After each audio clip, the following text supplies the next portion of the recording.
포항시와 포스텍이 시승격 70주년을 기념하는 포럼을 개최했는데 환동의 중심 도시로 도약하기 위한 전략을 함께 모색했습니다. 포항에서 출발한 시외버스에서 승객이 운전기사에게 욕설을 하고 폭력을 행사하는 사건이 발생했습니다. 버스나 택시기사를 향한 폭력이 연간 3천여 건이나 발생하고 있는데 대책이 시급합니다. 내년 7월 공원 일몰제를 앞두고 지자체마다 난개발이 우려되면서 정부 차원의 추가 대책이 시급합니다. 여러분 안녕하십니까? 포항시와 포스텍이 시승격 70주년을 맞은 포항이 어디로 갈 것인가를 고민하는 포럼을 개최했습니다. 현재를 위기로 진단하고 지속 가능한 환동의 중심 도시로 도약하기 위한 전략을 모색했습니다. 김기영 기자가 보도합니다. 1949년 조그만 어촌에서 시로 승격해 50년 포스코와 함께 급성장한 포항시. 그러나 4차 산업혁명 시대를 맞아 성장이 정체되고 인구 감소가 현실로 다가와 출구 모색이 절실한 상황입니다. 권도엽 전 국토해양부 장관은 기조 강연에서 성장 발전하는 사회는 관용과 다양성, 교육, 개방성이 중요한 요소로 작용할 것이라며 제도약 전략으로 인재와 돈이 유입되는 규제 프리 환경을 조성해야 한다고 주장했습니다. 포항은 우선 벤치마킹 대상을 하나 정할 필요가 있다. 하나가 아니라도 좋다. 싱가포르, 홍콩, 이스라엘, 실리콘밸리 등 설정을 하고 그런 지역들을 많이 연구를 할 필요가 있다. 신세돈 숙명여대 교수는 특정 국가나 지역이 특정 산업에서 어떻게 우위를 지키는지 전략을 소개하고 국가 경쟁력의 핵심은 클러스터 조성이라며 성공한 해외 사례를 소개했습니다. 또 철강 산업의 앞길은 험난하다며 포항이 포스텍에 동기를 부여하되 간섭하지 말고 자만해서도 안 된다고 조언했습니다. 우리가 인재를 종치하고 정말 괜찮은 교수, 정말 괜찮은 학생 한 사람을 데리고 오기 위해서 그저 총장이 내려가서 삼고초려하는 이런 분위기를 우리 포항이 만들어주지 않으면 앞으로 인구 계속 떨어질 거고요.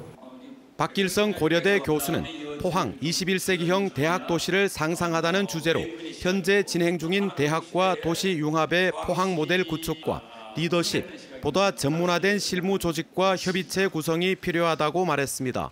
포항시는 전문가들의 다양한 조언을 토대로 포항의 성장 동력을 찾기로 했습니다. 과거 우리 70년의 포항을 재조명을 해보고 앞으로 새롭게 어떻게 어느 방향으로 도약해야 될지 어떤 신성장 동력을 만들어내야 할지.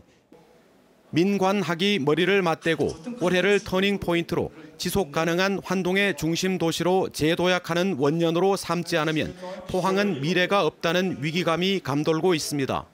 MBC 뉴스 김기영입니다.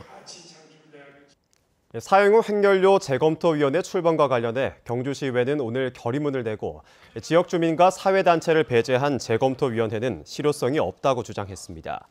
또 2016년까지 사용 후 핵연료 경주 이외 지역으로 반출한다는 정부의 약속을 지킬 것과 지속적으로 발생하고 있는 원전 사고에 대한 재발 방지책과 대안을 제시할 것을 촉구했습니다.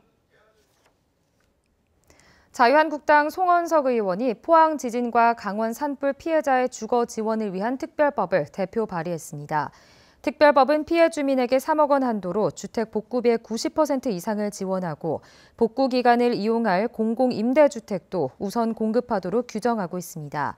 한편 현행 법률에는 주택이 유실 전파되면 국토교통부 장관이 고시하는 금액의 30%를 지원하도록 돼 있지만 지원금이 1,260만 원에 불과합니다.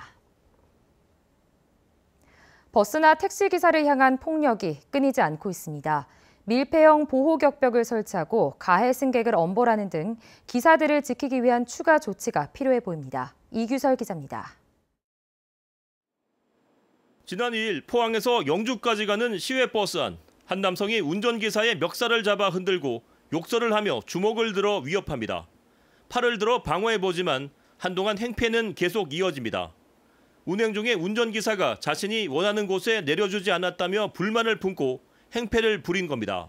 나를 이제 끄잡아 누르려고 팔을 당기니까 나는 이제 마저 죽어도 운전석에 마저 죽는다 싶어가지고 안 내려갔는데 팔을 잡 당기고 목도 비틀고.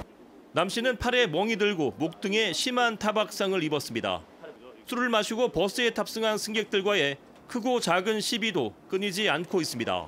펜 들고 이제 이러면서 술 먹지 말라, 예. 음주 안 되니까 예. 술 먹다 보니까 예. 이제 뭐 시비 붙는 경우도 있고. 버스나 택시기사 폭행 사건은 연간 3,000건 가까이 발생합니다. 하루에 8건꼴로 일어나는 겁니다.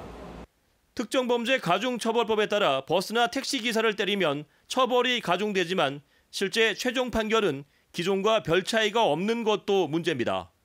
사라지지 않고 있는 대중교통 기사들에 대한 폭행, 밀폐형 보호격벽 의무화와 처벌 강화 등 기사들을 지키기 위한 추가 조치가 필요해 보입니다. MBC 뉴스 이규설입니다. 울릉도의 최대 관광 성수기인 지난달 관광객이 8만 3천여 명으로 한 달 관광객으로는 역대 가장 많은 것으로 집계됐습니다. 지난해 같은 기간보다 43%나 늘어난 것이고 올해 총 관광객 수도 15만 5천여 명으로 지난해 같은 기간보다 31% 증가했습니다. 울릉군은 세월호와 메르스 사태 이후 지속된 불황이 완전히 회복될 것으로 분석하고 올해 관광객은 41만 명을 넘어 역대 최대를 기록할 것으로 기대하고 있습니다. 경주시는 오늘 제242회 정례회를 열고 오는 26일까지 22일간 의정활동에 들어갔습니다. 이번 정례회에선 기업투자유치 촉진조례 개정안과 황성공원 물놀이장 운영 조례안 등 12건의 조례안을 심의하고 2019년도 행정사무감사를 벌입니다. 오는 25일과 26일 이틀 동안 경주시장을 상대로 시정 질문을 하고 정례회를 폐회합니다. 올해 양파 농가가 큰 풍년을 맞았는데 농민은 시름이 깊어지고 있습니다. 가격이 폭락하면서 농사에 든 비용조차 건지지 못하기 때문인데요. 수확을 포기하는 농가도 속출하고 있습니다. 권윤수 기자가 취재했습니다. 양파 알이 굵고 단단하고 생산량도 많아 큰 풍년입니다. 수확할 때지만 거지 대신 농기계로 밭을 갈아엎고 있습니다. 과잉 생산으로 양파값이 떨어져 팔아봤자 오히려 손해를 봅니다. 도매 가격이 평년보다 20% 이상 떨어졌고 앞으로 더 내릴 전망입니다. 처음부터 상상도 못했죠. 이때까지 그런 일이 없었으니까. 제가 여기 귀농해가 8년 차인데 처음입니다. 이런 소리도 듣기도 처음이고. 지난 겨울과 봄 기후가 좋았고 병충해가 없어 단위 면적당 수확량이 많이 늘었습니다. 경상북도에 따르면 도내 양파 재배 면적은 2% 정도밖에 늘지 않았지만 이 생산량은 30% 가까이 증가한 것으로 조사됐습니다. 경북에서만 6천 톤, 전국적으로 양파 3만 톤을 수확하지 않고 폐기합니다. 저들 경상북도에서는 계약 재배 농가들과 함께 시장 격리를 한 6천 톤 정도 추진을 하고 또 아울러 저희들은 이제 전국적인 어떤 양파 소비 촉진 운동을 대대적으로 펼친과 동시에 농민들은 산지 폐기보다는 수출길을 열어주기를 원하고 있습니다. 물류비도 중요하지만 그 소포장이라든가 작업비가 중요합니다. 작업비를 좀 지원해 주시면은 산지 폐기보다는 그 수출로 시장 격리하는 게 가장 효과적이라고 생각합니다. 해마다 되풀이되는 농산물 가격 등락, 날씨 탓만 해야 하는 것인지 농민의 시름이 깊어지고 있습니다. MBC 뉴스 권윤수입니다.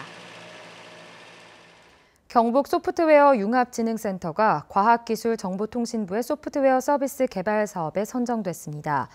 이 사업에는 국도비 등 95억 원이 투입되며 지진과 관련해 예측, 대피, 구조, 복구, 회복을 주제로 5개 지정과제를 추진하고 복합재난 안전 분야를 대상으로 매년 4개의 새로운 과제를 개발할 계획입니다.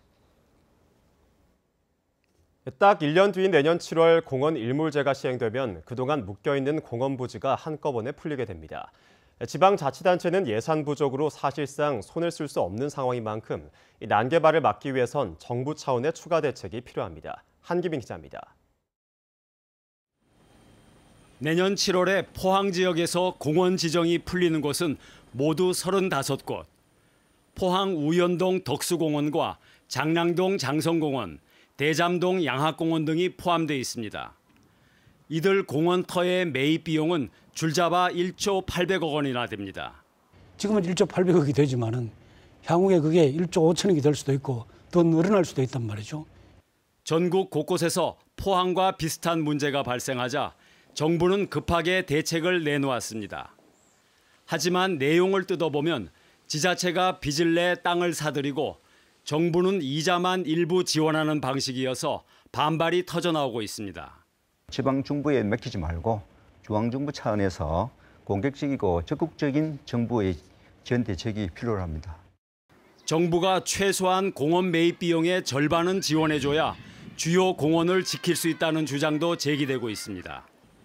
환경단체에서는 도시공원 일몰제가 시행되면 민간공원 특례 사업을 통해 도시숲이 고층 아파트 단지로 변할 수 있다며 정부를 압박하고 있습니다. 이것이 근본적인 대책으로는 상당히 부족하기 때문에 현재 상황에서는 도시공원 일몰제 해결을 위해 우선 관리 대상지 매입과 지방채 발행을 위한 국고 지원이 사실은 필요합니다. 사유지가 공원으로 묶여 재산권 행사를 하지 못하고 있는 땅 주인들은 위헌 소송으로 맞설 태세여서 도시공원 보전 문제는 쉽게 답을 찾지 못하고 있습니다.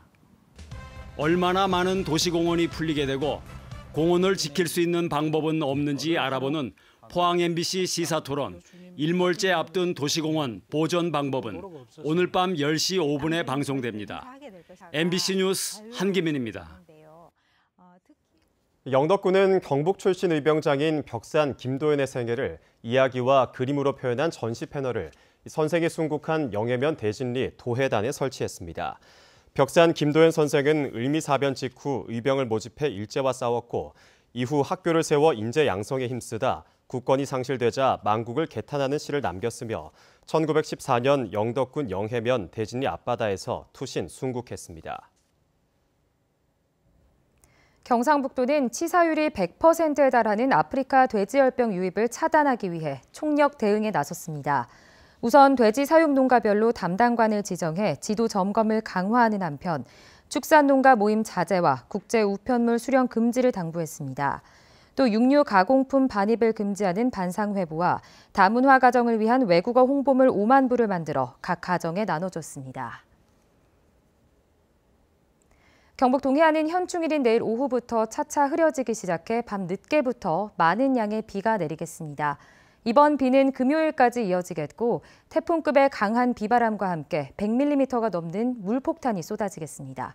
안수진 기상캐스터입니다. 공휴일인 내일은 구름 많다가 차차 흐려지겠습니다. 밤 늦게부터는 비가 시작되겠는데요. 태풍급의 강한 비바람이 몰아치겠습니다. 예상되는 비의 양은 경북 동해안으로 50에서 100mm고요. 이 많은 곳은 150mm 이상의 물폭탄이 쏟아져 주택가 농경지 침수 피해가 우려됩니다. 이 돌풍과 함께 천둥 번개 치는 곳도 있어 주의가 필요하겠습니다. 이번 비는 금요일까지 이어지겠습니다. 내일 아침 기온은 18도에서 22도로 포근하게 출발하겠고요. 이 비가 오기 전까지 대부분 지역의 낮 기온 30도까지 오르면서 덥겠습니다. 자세한 내일 날씨 알아보겠습니다. 내일 오후부터 차차 흐려져 밤 늦게 비가 오겠습니다. 아침 기온 18도에서 22도, 낮 기온은 25도에서 30도입니다. 울릉도와 독도는 흐린 하늘 보이겠습니다. 아침 기온 울릉도 19도, 독도 18도, 낮 기온은 울릉도 25도, 독도 21도입니다. 동해상으로는 오후부터 흐리고 곳곳에 비가 내리기 시작하겠습니다. 모레까지는 짙은 안개와 높은 물결에 주의하셔야겠습니다. 바다의 물결 동해 전해상에서 최고 1.5m까지 일겠습니다. 이 주말부터는 대체로 맑은 하늘을 되찾겠고요. 강한 비바람이 때이른 더위를 식혀주면서 평년 기온을 회복하겠습니다. 날씨였습니다.